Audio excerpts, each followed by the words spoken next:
Well, you did him last week. Daniel Boone. Yeah. You said David Crockett. No, Daniel Boone. Yeah.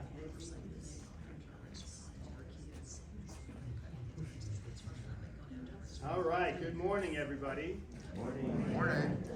So today is Frederick Douglass, An Amazing Life, and I'm going to try really hard to stay within the limits of my allotted time this morning. Yeah, no, I'm not going to skip the bibliography. One of my problems is the digital clock back here is totally off and it's blinking, so I have to glance at my screen every so often to make sure I'm on track. So anyway, of course, before I get started with Frederick Douglass, I have to tell you what I forgot last week.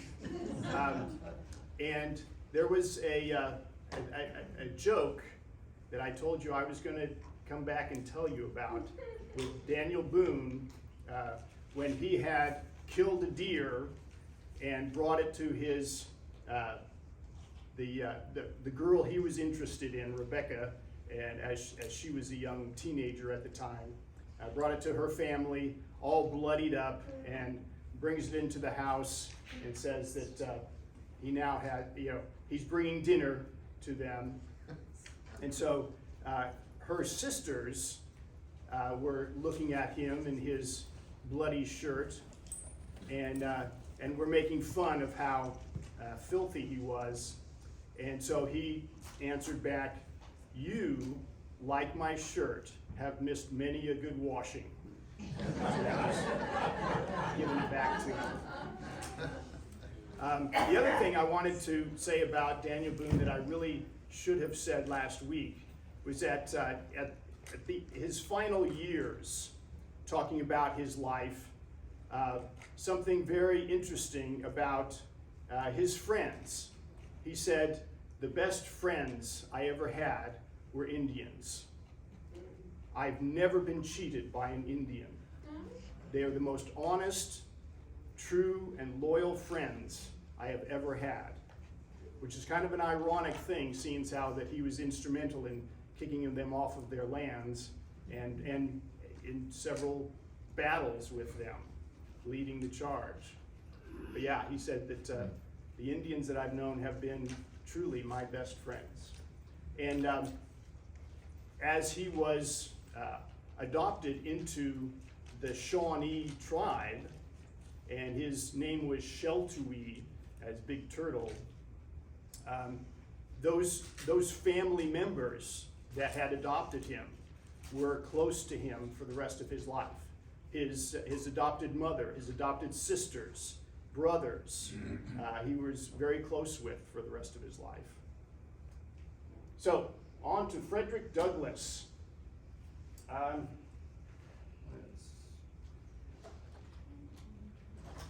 So, the bibliography, this first one is a children's book, probably for grade school kids.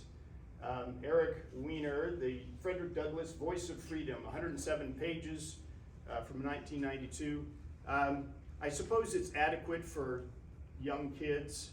The thing that bothered me a bit about this one is that it tends to be a bit preachy about the evils of slavery and how awful it was. And that in and of itself, you'd think, well, they should describe how awful and evil slavery is.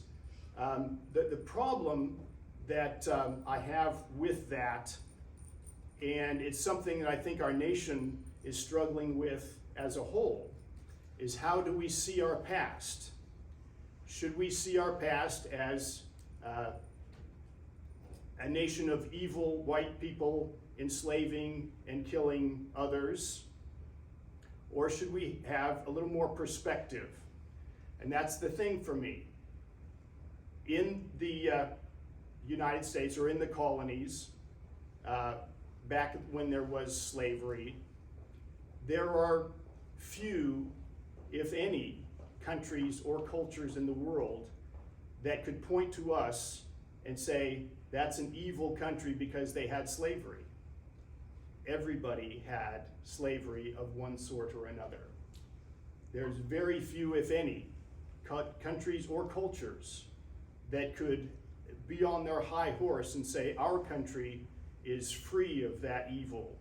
We treat our people with dignity and respect, and we believe in the rights of all mankind. There's no such thing as a country like that back in the early 1800s or late 1700s, the days of slavery. So, yes, slavery was evil, and I'm going to be talking very much about that in the next few minutes. But it was not unique to the United States.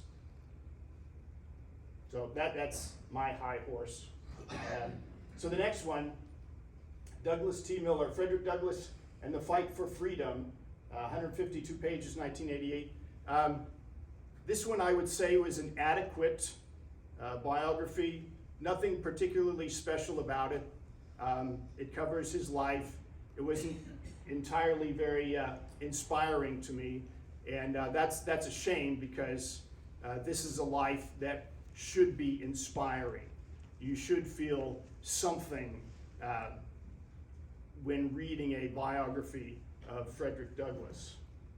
This next one, Brian Kilmeade, The President and the Freedom Fighter, Abraham Lincoln, Frederick Douglass, and Their Battle to Save America's Soul.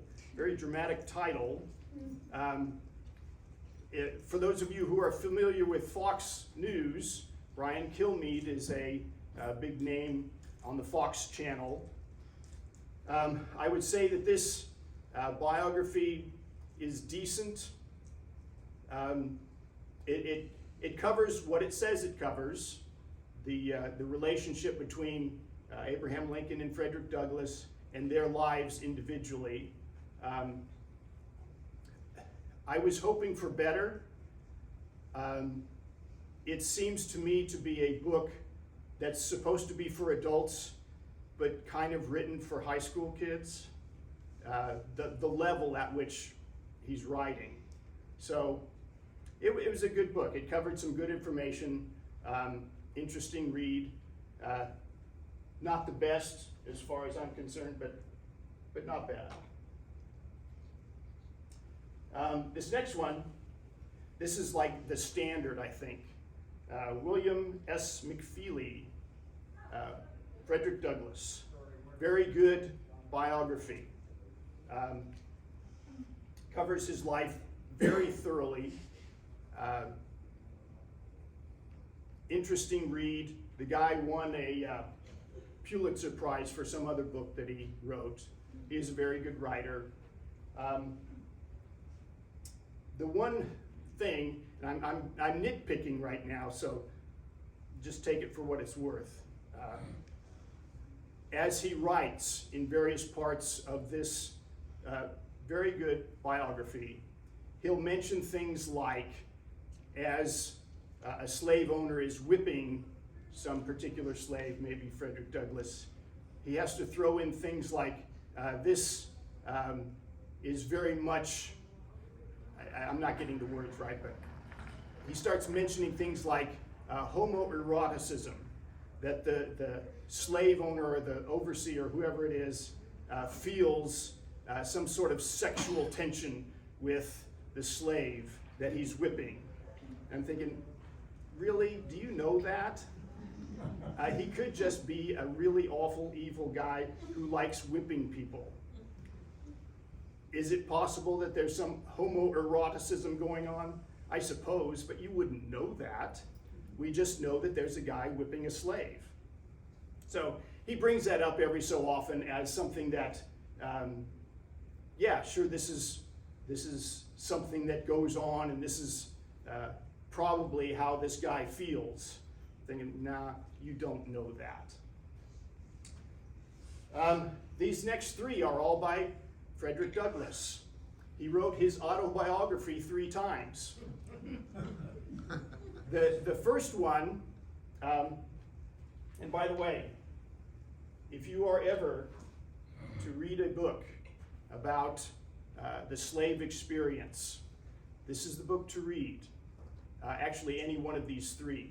This first one, Narrative of the Life of Frederick Douglass, an American Slave. If you ever hang out at used bookstores, you will see dozens of these. They are required reading in many high schools, and they should be. This is an amazing book. I don't say this very often. There's a lot of great books out there, a lot of very good books out there. I don't say this is a must-read very often. This is a must-read. This is an incredibly revealing, inspiring, harrowing book. He is an excellent writer. How he developed his writing talents, well, he was clearly a genius, being self-taught. No, this is a book that will move you. You cannot help but be moved by this. And it's a reasonably short book, 159 pages. Yeah, just an incredible read. It only covers up to the time that he escaped. It was written about 7 years after he escaped, but he didn't want to talk about how he escaped for obvious reasons. He didn't want to alert any of the slavers and the slave catchers as to how he did it. So he left that part out. And as I said, it ends with him escaping. He doesn't say much after that in that book. The next one, My Bondage and My Freedom. This is a more extensive book, 389 pages. I think it's better than the first because he covers the same ground that he covers in the first, only more extensively. The way he describes slavery, the way he describes the moral breakdown that slavery causes in both the slave and the slave owner are very enlightening. His arguments against slavery for that reason alone, how it corrupts both the slave owner and the slave, is just incredible. So yeah, very, very highly recommended. The last one, and by the way, this one covers a little bit more of his life after he escaped. Again, he didn't want to disclose too much because this is 1855 and slavery still is in effect. So he saves for the last one how he escapes. And then he writes, The Life and Times of Frederick Douglass. This book is not as good as the other two. For some reason, I don't know. This particular book that I'm holding is one of the more aggravating things that I have read. The reason being, this book should be twice as many pages as it is. I cannot stand reading a book with large pages and small print. It is the most aggravating thing to me. So if I would have seen this in a store and bought it, or seen it, I would not have bought it. I bought it online and it shipped to me, and then I'm looking at it and I think, doggone it, I hate reading books like this.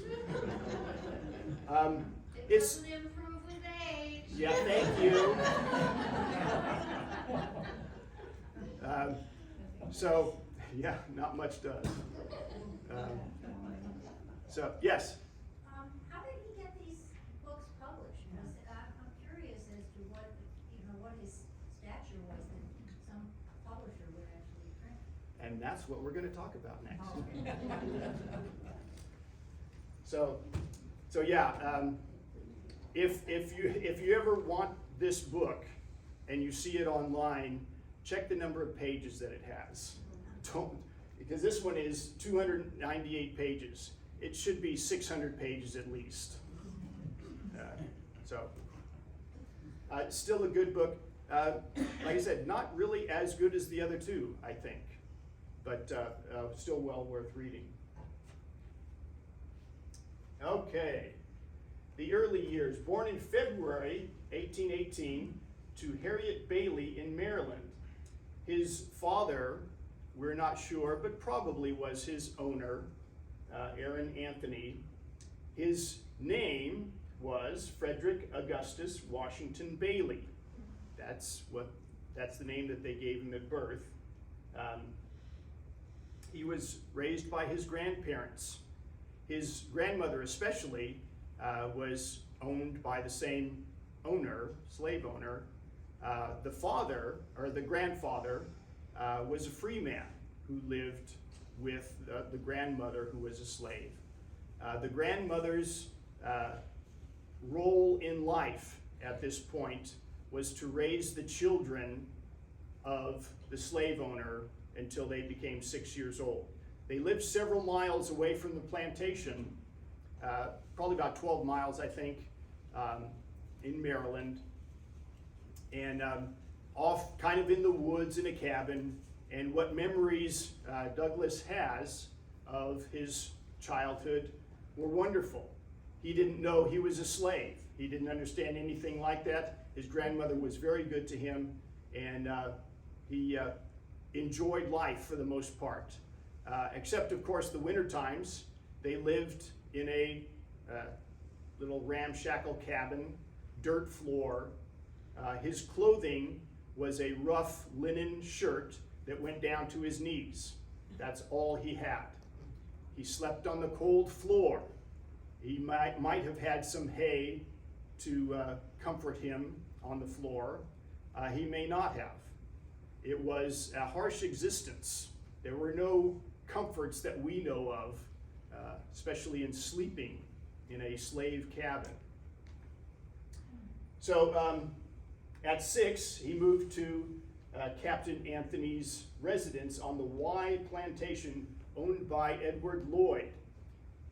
As you're reading a biography or autobiography of Frederick Douglass, you may want to ignore certain things like who he was with and what the relationships were between the different people. It's kind of hard to follow. It took me a long time before I started concentrating, okay, what's the relationship between the guy he's with now and the one he was with before? Because he goes from place to place, and you don't always, it's hard to follow why he was moved from this place to that place, and what is the relationship between the two. Don't worry about it. The descriptions of how he lived are good enough if you can't follow that very well. So anyway, his owner was the manager of the plantation owned by Edward Lloyd. And Edward Lloyd was a very wealthy man, owned in the neighborhood of 1,000 slaves. Who knows how many acres of land, how many different farms he owned. But when Frederick moved to the plantation, he could see the Great House, a huge plantation mansion that Edward Lloyd lived in. That was a spectacular sight. And everybody was in awe of it. And so his job at 6 years old was to do menial tasks, fetch this, go do that. But also he was the companion of Daniel Lloyd, 12 years old. And another one of the ironies of slave ownership, slavery in the United States, was that it was very common for plantation white kids to be perfectly good friends with the plantation's slave kids, as if that was not an issue at all. They were on equal terms. They could play together and have lots of fun until they started getting older. And then that could not happen. As teenagers, that started to separate. And the adult white man who had very good friends, slave children as friends when he was a child, is now the owner or management of the kids that grew up and are now his slaves, and he can be just as cruel as anyone in ruling over them. One thing that he had mentioned, he only saw his mother just a handful of times in his life as a child. His mother was at another farm somewhere, worked several miles away, and every so often she would walk, I think it was something like 12 miles, to see her son and spend a few moments with him before she had to go back. The last time he saw his mother, she was protecting him from the cook. The cook on the Y plantation was a cruel slave woman who seemed to enjoy starving Frederick and abusing him. And so when his mother showed up one day and said, well, when was the last time you had anything to eat? And he said, I haven't eaten anything all day. And so she really laid into this cook and let her know that you better feed my boy. And that helped for the time being, but not for long. After that, Frederick found out that she died, his mother died sometime later, and of course he never saw her again, never knew that she was even ill, and that was that. There was no funeral, there's no any ceremonious thing to talk about her passing.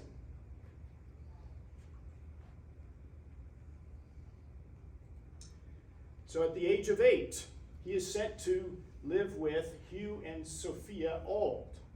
Now, who are they?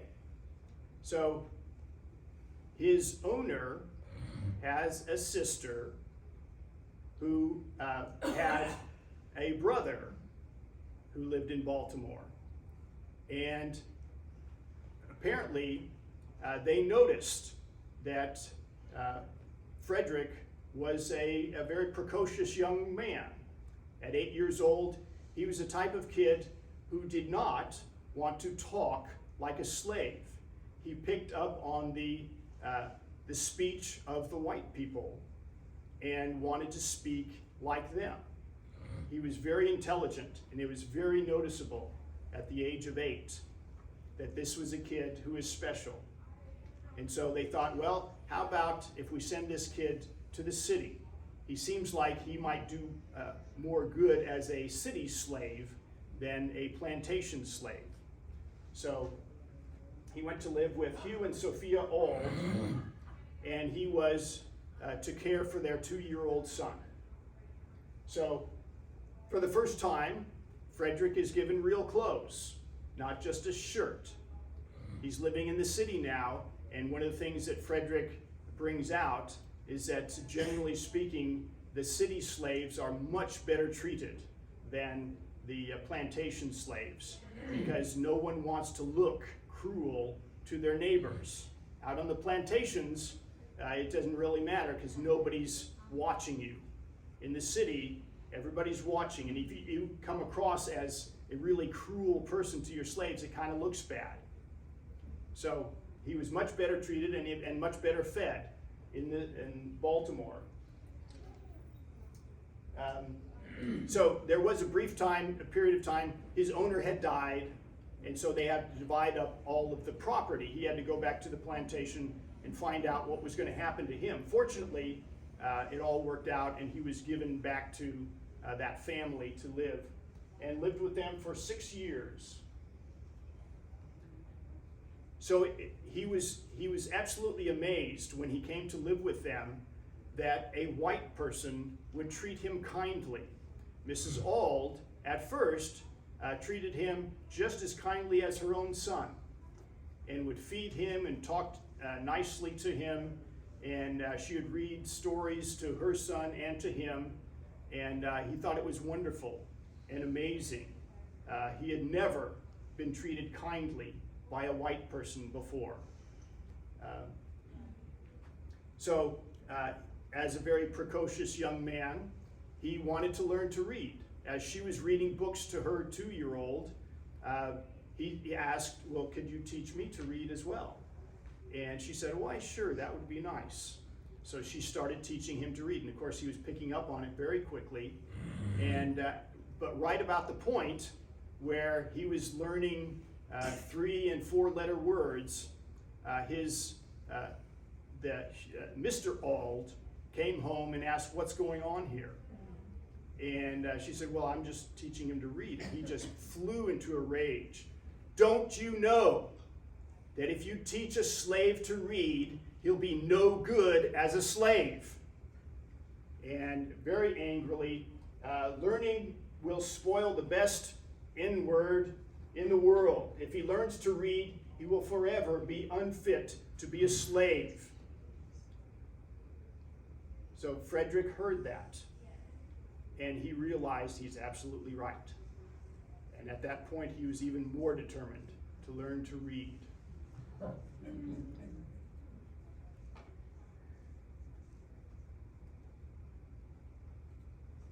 So, how do you learn to read now that Mrs. Auld is not going to teach you? Well, as a clever young man, he was making friends in the neighborhood, the white kids who go to school. Of course, he cannot go to school as a black kid, but a lot of the boys in the area were very poor, poorer than he was. He was well fed. A lot of boys in the neighborhood were not. And so he would trade bread for lessons. As the boys were coming home from school, he would give them bread, and they would teach him what they had learned that day in school about reading, and share their readers with him. And of course, he would look at Tommy as the 2-year-old who's now growing, and he would sneak a peek at his books as well. He saved a little money doing shoe shine work, and he could buy books. And so he bought a speller, and anytime he found old newspapers, he would try to read that. And one word that was really interesting to him was abolitionist, and he wanted to know, well, I've heard that in relation to slavery, and I'm kind of wondering what that means. And eventually he found out, and he thought, that's interesting that there is a movement to end slavery. I've never heard of such a thing. And so he wanted to learn more and more about that. And of course, newspapers were the only way to find out. And he would search through the trash, trying to find newspapers so he could learn more. At the age of 13, he, again, shining shoes, he bought a copy of the Colombian Orator. And this is a collection of great speeches down through the ages. So he would read George Washington, Cicero, Socrates, and many other very famous people and their speeches about various topics. Some of them moral topics, some on slavery, honesty, courage, diligence, freedom, democracy. And of course, the more he learned, the more miserable he became, and started thinking, you know, maybe it would have been better if I had not learned all of this, because now I know something about freedom. I know that freedom would be a great thing, and I may never be a free man. So he became very miserable at that thought. So as a teenager at 15, he was sent back. He was no longer really needed in Baltimore with the Aulds, and so he was sent back to the plantation. His original owner had died, but now he has Thomas Auld in St. Michael's, who is now his owner, and so he's now living there, and there is a revival. Frederick Douglass had some interest in religion at the time, and attended black services in the Methodist Church. His owner, Thomas Auld, went to a revival meeting and became very enthusiastic, became a born-again Christian. And Frederick was thinking, well, this is great. Now that he has religion, he's going to be really nice to me. He may even free me out of the kindness of his heart, now that God has chosen him and made him a Christian. And he was bitterly disappointed because just the opposite happened.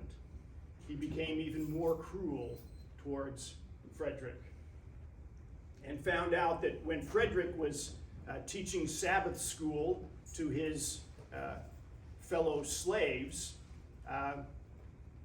that was a bad thing, because these slaves are now going to learn to read, and they will be useless as slaves. So he broke that up, violently broke that up. So, of course, his favorite, Thomas Auld's favorite passage in the Bible, that servant which knew his Lord's will, and neither did according to his will, shall be beaten with many stripes. There's Christianity for you, right? That's in the Gospels. And so that was the Christianity that Thomas Auld had. And knowing that Frederick was kind of a willful slave, he sent him to someone who will take care of that problem, the slave breaker. So Edward Covey was a local farmer who rented out his farm and was known in the area as a slave breaker. If you have a problem with your slaves, if you have someone who talks back to you or does not want to do what you tell him to do, send him to me. I will break him. I will make him a servile slave that will do what you tell him to do. And so, and of course, Covey was a very pious Methodist as well, went to church every Sunday, and was well known as an upstanding Christian man. But he was a slave breaker at home. He was 7 miles away from Thomas Auld's house. And for the first 6 months, Frederick thought that, yeah, he's going to break me. This is getting horrible. The spark of life inside me was dying. I was going to give up any thought of escape. I was going to give up the thought of any kind of education. Reading was no good to me anymore. I'm miserable. I'm being beaten for any reason at all. And I'm being worked sun up to sundown, and sometimes past that, along with the other slaves there. So for the first 6 months, he thought, yeah, this is the end for me. I'm not going to amount to anything but a servile slave. I can't take this anymore. So this is just a illustration of that. And then something happened. A miracle happened. At his lowest point, on a hot August day, he collapsed while working in the fields. And Covey came up to him and kicked him. Get up, cussing him up and down. And he couldn't. He did the best he could. He could not stand. And after several kicks to the gut and to the head, Covey walks off. After laying there in the dirt for a few hours, he got up and he walked the 7 miles to his owner's house and said, please, this guy is going to kill me. You have to take me back. I'll do whatever you want. Please take me back. And Thomas Auld said, no, you will go back to Covey. He's not going to kill you. You're just making this up. But I'll allow you to spend the night here, and then tomorrow I need you to go back, walk back the 7 miles to Covey. And so he did. He rested the night. The next day he walked back. Fortunately, it was Sunday. And so Covey is off to church. He sees Frederick there and just kind of smiles at him as he passes by. So Sunday he has the day of rest. Frederick actually had some food to eat, and so he was ready Monday morning. Monday morning, he gets up and goes to work, thinking, well, I'll cross my fingers, hopefully Covey has let this pass. Well, it didn't. He grabbed him by the legs and was going to tie him up to beat him. And at this point, something happened inside of Frederick, and he fought back. And the two of them, he says, struggled for 2 hours together, neither one getting the best of the other, but at least he kept Covey from beating him. And a couple of times, Covey sees another slave or another person, overseer, and says, hey, give me a hand here, grab him by the arm, grab him by the leg. And one guy tried to grab Frederick, and Frederick kicked him right between the legs and dropped him. And at that point, he goes off. Another slave comes up, and the slave's like, what do you want me to do? I want to go do my work. And Covey says, grab him. This is your work, grab him. And he wouldn't. And he walks off. And so after 2 hours, Covey gives up. He says, well, you know, I wouldn't have beat you if you wouldn't have resisted like this. And he walks off. And so Frederick now has beaten the slave breaker. So what's going to happen next? If he was with just about anybody else, the man would have called the local jailer. Jailers provided a service for plantation owners. If you don't have an overseer who's going to beat and whip your slaves, send him to us, and for a fee, we'll put him in jail and whip him. That was a service that jailers provided for plantation owners. Covey could not do that. Covey had a reputation to uphold. He didn't want anyone to know that there was a slave who beat him. And so he never let anybody know. And for the rest of the 6 months, Frederick was to be there for a year. For the rest of those 6 months, he did not beat Frederick anymore, but just let him do his work. And Frederick would do his work. He didn't need to be beaten. So Frederick, in his autobiography, would say, before that moment, I was nothing. After that, I was a man. And there's no turning back at that point.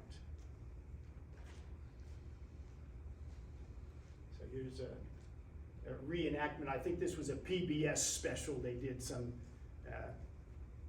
documentary on Frederick Douglass. So now he comes back to his master or his owner, and his owner really doesn't have a use for him at his house. So what he does is he rents him like a piece of equipment. You rent him to a local plantation owner, and you get paid for it. And so he goes to another plantation. And at this point, he's now wanting to teach others how to read. And he has to do it very secretively, but he does it. And he makes good friends with a few of them. And they plan to escape to Pennsylvania. They were going to grab a boat, go up the Chesapeake, and land in Pennsylvania. And that was their plan, he and 4 others. There was another slave, however, who betrayed them, who felt guilty about these slaves, who had it indoctrinated in his brain, the Christianity of the slave owner, that the slave is bound to be obedient to his master. And when he found that these 5 guys were going to be disobedient and run away, he felt guilty about it, and he told the owner, or the plantation owner. And so they were grabbed. They never had any evidence on them. It was just the word of this one slave.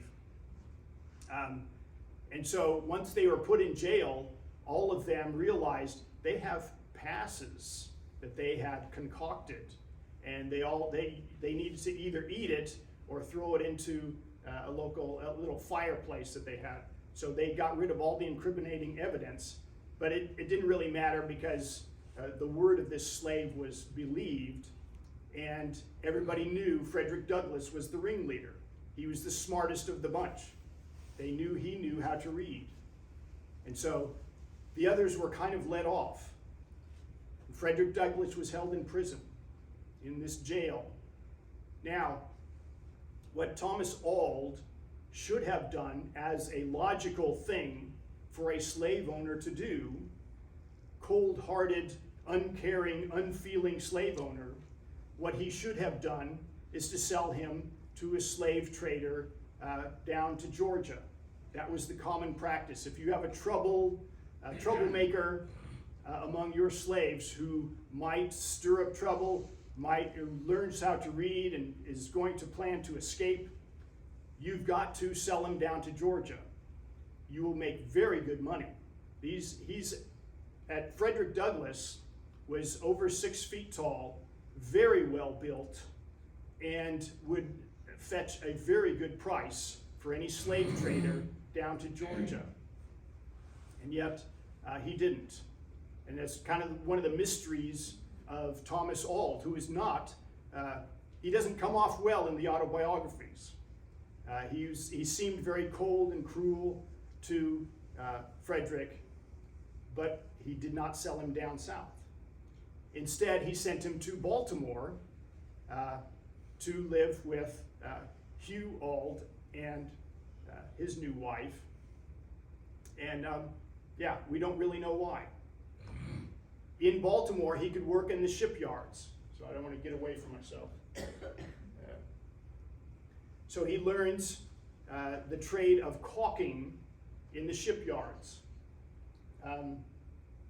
The family that he had grown up with for 5 or 6 years as a kid, he's now back with them, only now he is a slave and not a member of the family. The 2-year-old little Tommy has gotten older now and does not treat him as a friend. They are, as I said, he's now treated as a slave and not a member of the family. No warm greetings for him anymore. He was not treated cruelly, but he was certainly not a member of the family. In the shipyards, the white workers did not appreciate having a black man working with them. And they, as time went on, they got very angry and beat him up. And he goes back home and they find another position for him. And so now he's making $7.50 a week, and he gives it all to Hugh Auld, and he's feeling very bitter about that. He can see, he has tangible evidence now of the worth of his labor, and he gives it all away to his master, who every once in a while he'll show some gratitude and give him 25 cents. Say, "You've done a good job, boy. Here's a quarter for you." And to him, of course, that was just even more insulting, that after this week of hard labor, I get a coin of 25 cents. So yeah, this was very difficult for him emotionally rather than physically. So he comes up with an idea, something that some slaves do, make out an arrangement. He said, "Look, I will find my own room and board. I'll take care of myself, and I'll pay you $3 each week. And so now I'm out of your hair. You don't have to worry about me taking care of me, or feeding me, or housing me, and I'll give you $3 a week." And Mr. Auld said, "Yeah, that sounds good. I'll only have to see you that one time a week when you give me the $3. Not bad." So of course his plan was to start saving money for his escape. And that worked very well right up until the day that he was late in turning in his $3. He was at a camp meeting, and he stayed over a couple of days. As I said, he was very involved with his with the religious services and helping teach Sabbath school. And he thought it was not a big deal, right? I'll give him his money. It's just going to be a couple days late. Well, it was not okay. And Mr. Auld was very angry and said, "The deal is off. You worthless," whatever, he cussed him out. And so now you're back with me, and you're going to give me all of your money. And at that point he says, "Well, now I got to go. I've had enough of this. I have enough money and I can escape now." So he buys a work permit. He could not get a hold of papers to show that he was free. Any black man who was free in a slave state had to carry papers on him at all times, showing that he was a free black man. And he could not get a hold of that. The next best thing was to get a hold of sailors' papers, work papers, and he knew somebody, a black man who was a sailor, and he got a hold of his papers, bought them off of him. And so the great escape, after all this, and I get to the point where I'm reading about his escape, it's like he hopped on a train and he went up to New York and now he's free. I'm thinking, really? Isn't there some harrowing thing that's going to happen, that a night run and dogs chasing him or people shooting at him or something really dramatic that I was looking for? And it wasn't anything like that. The only thing that was dramatic at all, he goes to the train station, he has his papers, he waits around, because back in those days, you didn't have to buy a ticket ahead of time, although you're supposed to. You just hop on the train, and the ticket guy comes up and down and asks for your tickets. If you don't have one, then you pay that guy, and he gives you a ticket. Simple as that. So Douglass is on the train, and the guy comes up to him and says, "Do you have your papers? Show you're a free man." And Douglass says, "No, but I have my work papers." The guy said, "Okay, well, let me see." Shows it to him. Okay. Of course, on these work papers, they describe, there's no pictures, but it describes the person who's supposed to be holding these papers. The description wasn't anything like Frederick Douglass. And so he was kind of sweating that, but the guy, clearly a man who's just wanted to get through his day. He looks at the papers, "Okay, yeah, fine. Give me your money for the ticket." So he did, and the guy walks on. So he also mentioned that during this train trip, he saw a couple of people that he recognized and who should have recognized him as a slave. And nobody said anything. So that was pretty scary. But other than that, all his escape was he hops on a train and he goes up to New York, and there it is. He's now a free man. Of course, it's not as simple as that, really, because there are plenty of slave catchers, and he knew there are slave catchers in New York, at the train stations, at the docks, looking for a black man to grab and haul down to the South. And so, and he knew also that he couldn't trust any black people that he saw, that he didn't know, because there's plenty of black people who would sell out another black man because it's a lot of money. So, yes? Was this before or after the Fugitive Slave Act?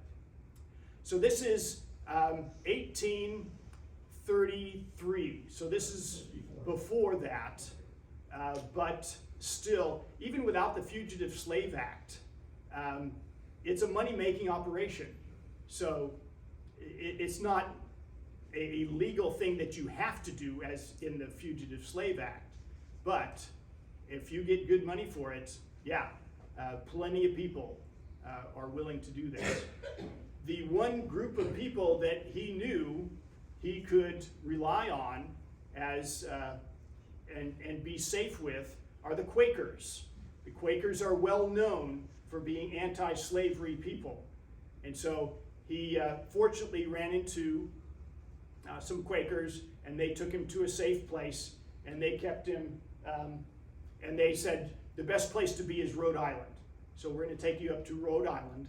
Of course, the woman that he was engaged to back in Maryland now, and we don't know a lot about her. He didn't write a lot about her, but she's in the story. So she comes up to New York while he's there. They get married, and then they both go up to Rhode Island.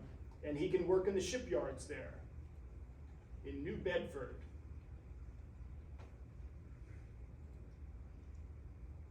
So he gets involved with this local church, and they talk about many different topics, and Frederick is a natural as a speaker. And he's known in his church as someone who speak out against slavery, which, oddly enough, there's many black people who were, even in the free states, were kind of afraid to speak out against slavery, or maybe just knew that it was an institution that was a time-honored thing, and it's just there, and that's the way life is. But Frederick spoke out against it, gave his life story, his experiences as a slave, and he was very persuasive. And he came to the, one of the big topics of the day is maybe we should ship the black people, slaves, back to Africa. So that was hotly debated too. And Frederick, from the beginning, was very much against that. This is our country. We should be free, and we should be free here. We do not need to be shipped back to Africa.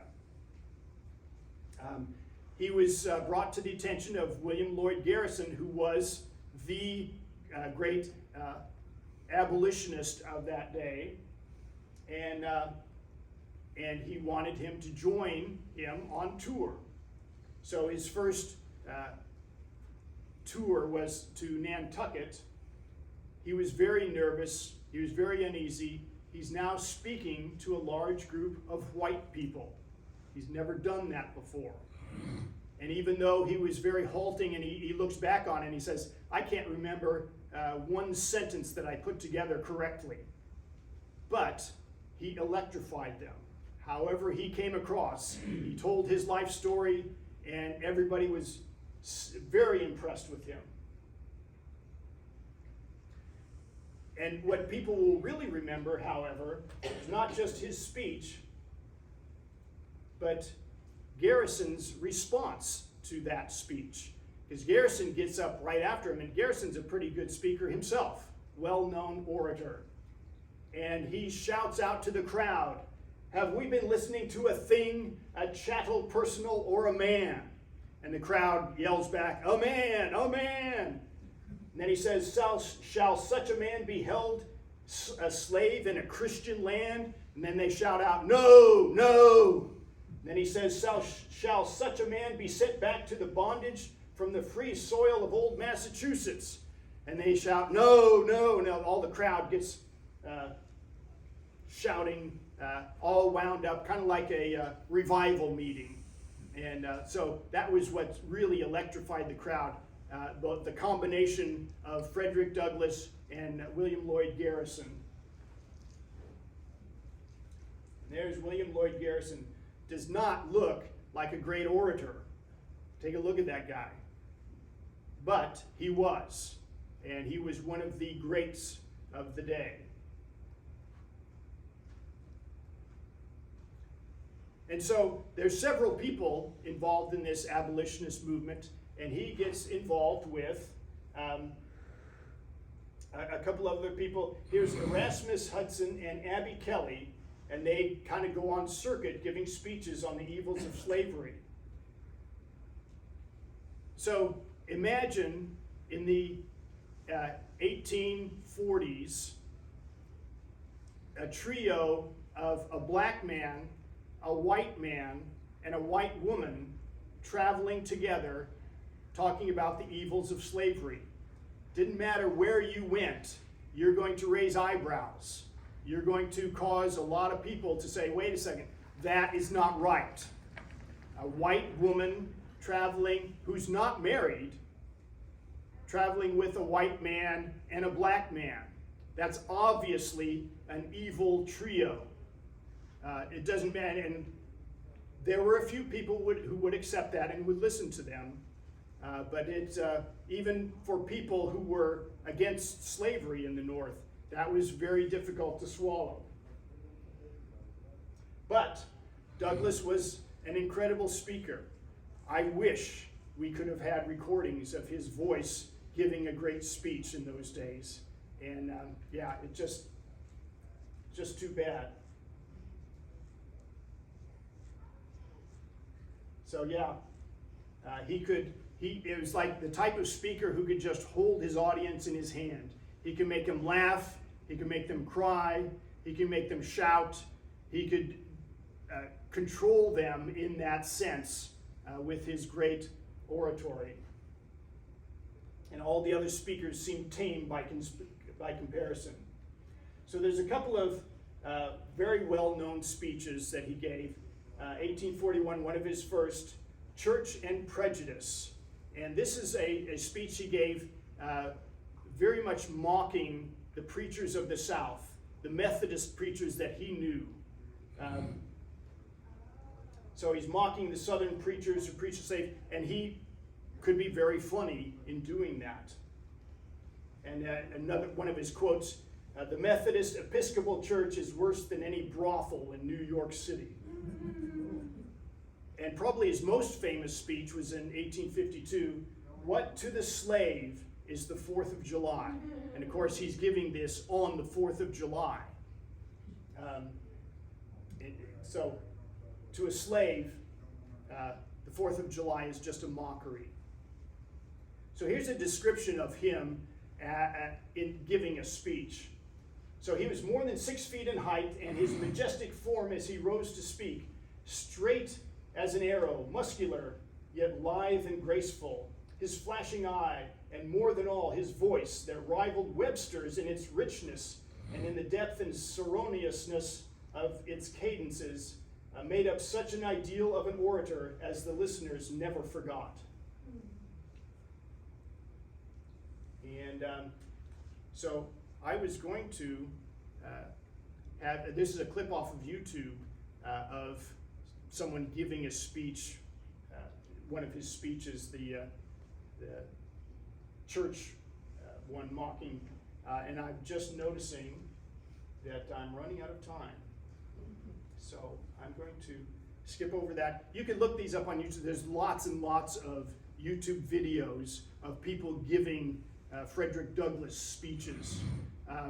It's too bad, like I said, that we don't actually have Frederick Douglass, because he was a great orator.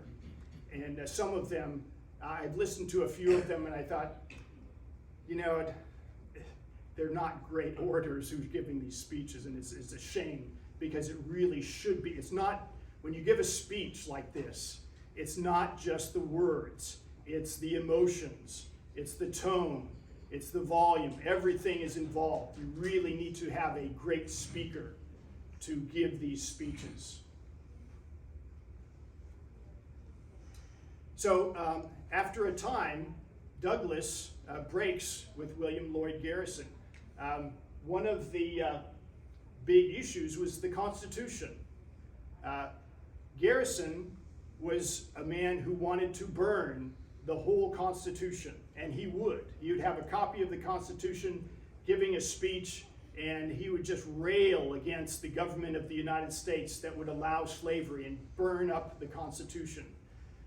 Frederick Douglass, on the other hand, said, you know what, the Constitution as a whole can be consistent with free blacks, with abolitionism. It's just the one part, really. We could do away with slavery and still keep the Constitution. And he was a fierce defender of our American government and the Constitution without slavery. And so, and of course the other thing was that Douglass wanted to create his own publication. Garrison had his newspaper, The Liberator. And Douglass said, well, you know what, I want my own paper. I like writing myself. So to the answer to the question of who would want to publish Frederick Douglass, he published his first autobiography in 1845. He was a very well-known speaker at that point. And once he wrote his first version, the publishers knew they had a hit on their hands. As I said, he's a great writer, in addition to being a great orator. Has anybody ever read that, by the way? The Narrative of the Life of Frederick Douglass. You all should. It is truly one of the great works of Western literature. So it was published, it was a great hit. It was sold out time and time again. People ate it up, they loved it. So he wanted to publish his own paper, the North Star. Garrison was very upset about this and very angry, but the split came.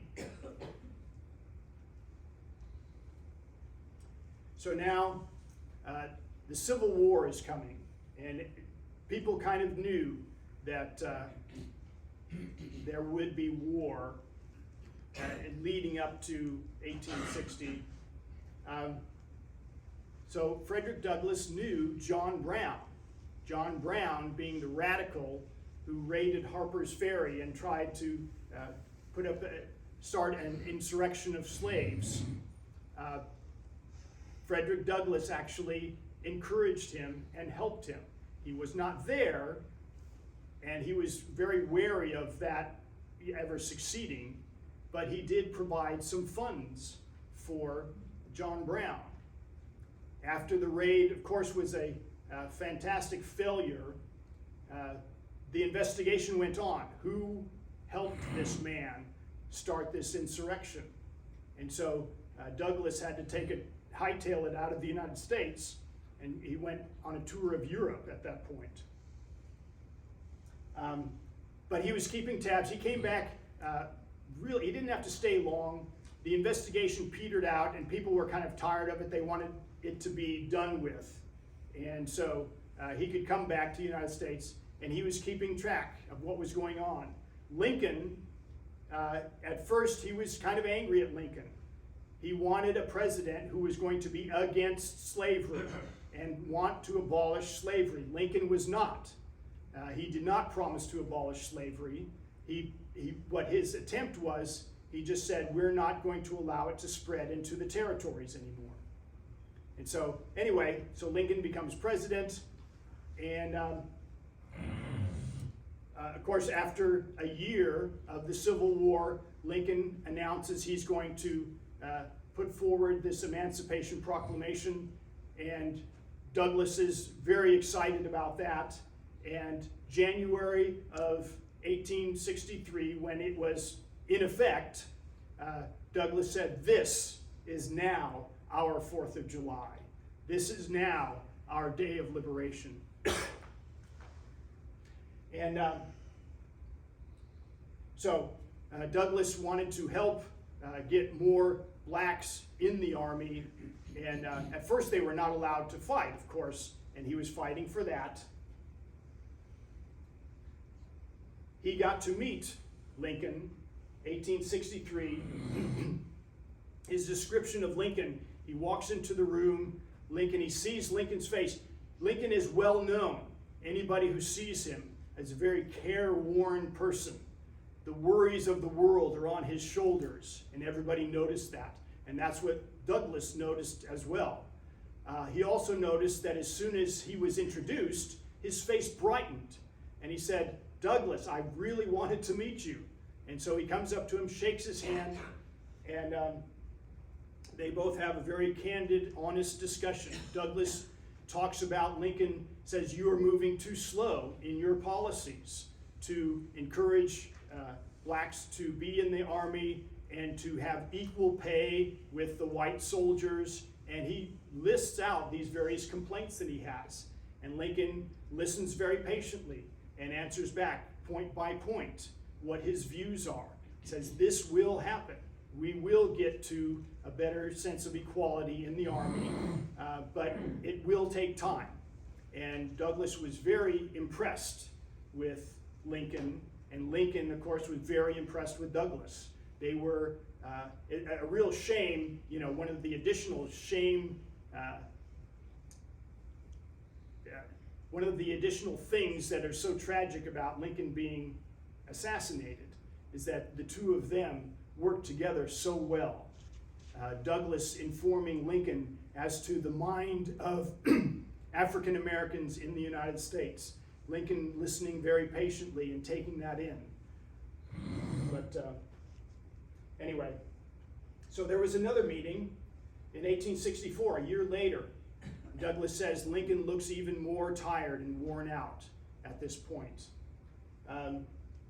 Lincoln showed Douglass a letter conceding that the war may not last, and the North may have to negotiate a truce because they're getting very tired of this war. 1864, people are appalled at the losses on both sides. And Lincoln says, I may have to negotiate the end to this war, and part of that negotiation may have to be I allow slavery. And so he allows Douglass to see this letter, and Douglass reads it and says, you cannot do this. And he's arguing very persuasively that you should not do this. For all the men who have died for this cause, it would be a horrific shame for slavery to be enacted again. And Lincoln, of course, listened very patiently, he said, and understood. It's certainly not something he wanted to do. He also asked Douglass why slaves in the South were not rising up more, escaping up to the north or to a northern army and joining the army. Because we have been telling the slaves, please join us, and not many have. Yes? I thought the concession letter was about the fact that he thought he would lose the presidential election in 1864. Right. Yeah, thank you. That was part of it too. He knew that he may lose that election. That would be the end of the cause. Right. And that, of course, would mean the end of, because McClellan, who used to be his general fighting for the cause, fighting the Civil War, is now opposed him in the election. And McClellan, in the summer of '64, it looked like he might win. And so that's why he came up with this letter. And if McClellan won, Lincoln wanted to get as good a deal as he could before he had to leave the office. So thank you for bringing that up. That was certainly part of it. So Douglass says, well, the reason that more slaves are not rising up and escaping and joining the army is because they just don't know about it. Slaves cannot read. Slaves are kept in ignorance by their masters. Living on the plantations is very difficult to get information out there. And Lincoln said, okay, let's see if we can have some sort of task force to get the message out more effectively. Oh, as a side note, during this interview, the two of them, they had a long talk, went on for hours. The governor of Connecticut, after the first few minutes, Lincoln is told the governor of Connecticut is waiting outside to speak with you. He has an appointment. And Lincoln says, I need you to tell him to wait, because I have some very important things to discuss with Frederick Douglass. And time went on, and Douglass was like, it's okay, I can leave if you really need to talk to the governor. And Lincoln said, no, I need you to stay. And they talked for hours. And the governor of Connecticut waited for hours as Lincoln was talking with Frederick Douglass. And Douglass, in the autobiography, says this has got to be the first time in history that a man of such prominence as the governor of a state had to wait on a black man for such a time. So there's Douglass and Lincoln. I was trying to get a really good picture of the two of them. It's too bad there wasn't a picture of the two of them together. It kind of irked me that on Google Pictures, a lot of the pictures that showed the two of them side by side showed Douglass as an old man and Lincoln as, of course, a man in his 50s. I said, well, you know what? At the time, Douglass was a good 10 years younger than Lincoln. He was born in 1818. Lincoln was 1809. So you really shouldn't have Frederick Douglass looking older than the president when he was 10 years younger. So the Civil War is over with. Lincoln is assassinated. Frederick Douglass gives a fine speech to a group of people in eulogy to Lincoln. Garrison, at this point, thinks the struggle is over. Slavery is done with. I don't need to go on circuit to fight against slavery anymore. The issue is settled. There's no more slavery. He was done.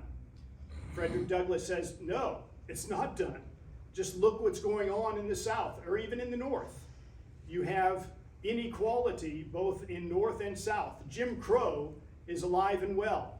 Black people are treated as second-class citizens and are still being abused. So no, the cause is not done yet. And so he's still fighting for the rights of African Americans. He also was a prominent supporter of equal rights for women. He was at the Seneca Falls conference in 1848, supporting voting rights for women, and was always a keen supporter there. So he had various positions in addition to traveling around giving speeches. He became a bank president. This was a bank that was set up for black people, slaves who had been freed, to help them. It was very poorly run, and it was about to collapse for insolvency when they made him president of that bank. So it was kind of a setup. He couldn't win. Now, his biographers will say that he wasn't really set out to be, he wasn't cut out to be a bank president as it is. He was not good at that sort of thing. He should not have been put in that position. What little he could have done to save the bank, he wouldn't have known how to do anyway. So the bank collapsed, and so his tenure was very short-lived. He became the Marshal of Washington, D.C., a largely ceremonial post, but he was there. He was supposed to do ceremonial things, and he was supposed to stand next to the president in Washington, D.C. on various occasions. He was not allowed to stand next to the president, even though that was kind of the position, but he was a black man, so no, he wasn't going to.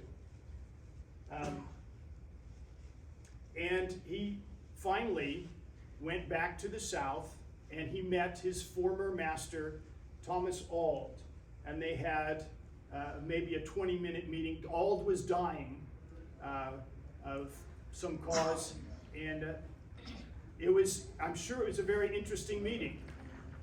Thomas told him that he had read his autobiography, and he read some of his writings, and he pointed out that in some instances he was incorrect. Douglass had said that his grandmother, who had raised him, was mistreated and sold down south by Thomas Auld, and Thomas said, you know, she was never mine. When the property was divided up, she was not given to me. I was not the one to do that. As a matter of fact, when she was sold down, I retrieved her. I got her back, and I took care of her the rest of her life. And so Douglass apologized for that. And so it was said that both of them, by the end of this meeting, had tears in their eyes for the old times, I suppose. And then his wife of several years, 30 some odd years, had died. And one of the last things in the last years of his life, he married a white woman. This did not go over well, both for his family. He has 5 kids, and the woman's family wasn't very happy about this either. So he got it from both blacks and whites, that a lot of people did not like the idea of a black person marrying a white person.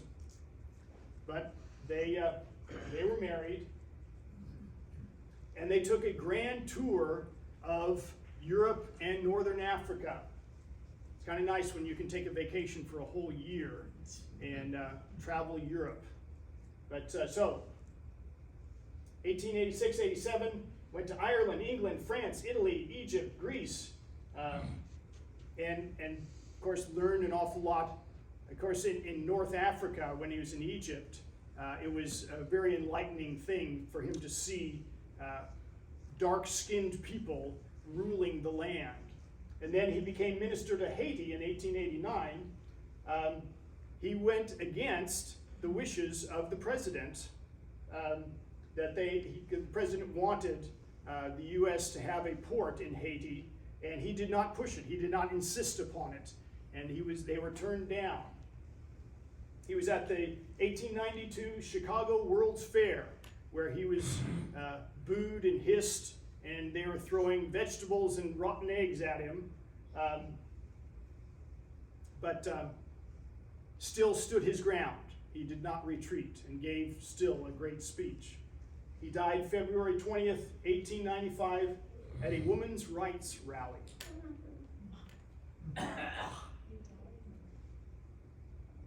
And here's a few statues of Frederick Douglass. This first one is in Washington, D.C. This one's in Rochester, New York. And this one's in College Park, Maryland. I'm not really sure what's going on with this. Interesting pose. But, There's also one in the town he grew up in Maryland, Easton, I think it is. oh yeah. Yeah, I didn't get all of them, but I got 3 of them anyway. So, any questions? All good?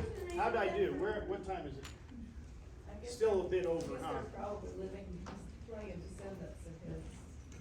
Right, yeah, he had 5 kids. There are still descendants, around. How about playing the video? For those of you who wish to stay, I'll play the video, and you can see the, or here. So next week is Crazy Horse. Great story there. I wonder if that statue in College Park is new. It kind of looks new. They got one that's over there, I don't know if you've seen it. Yeah, maybe it is. I'll have to look it up. A speech written and delivered by Frederick Douglass at the Untitled Church Anti-Slavery Society, December 23rd, 1841. You go to any used bookstore, you're going The to black see man's place in the old time religion it should. Oh yeah, it should definitely have that. and prejudice. At the South, I was a member of the Methodist Church. When I came north, I thought one Sunday I would attend communion at one of the churches of my nomination. The white people gathered around the altar. The blacks clustered by the door.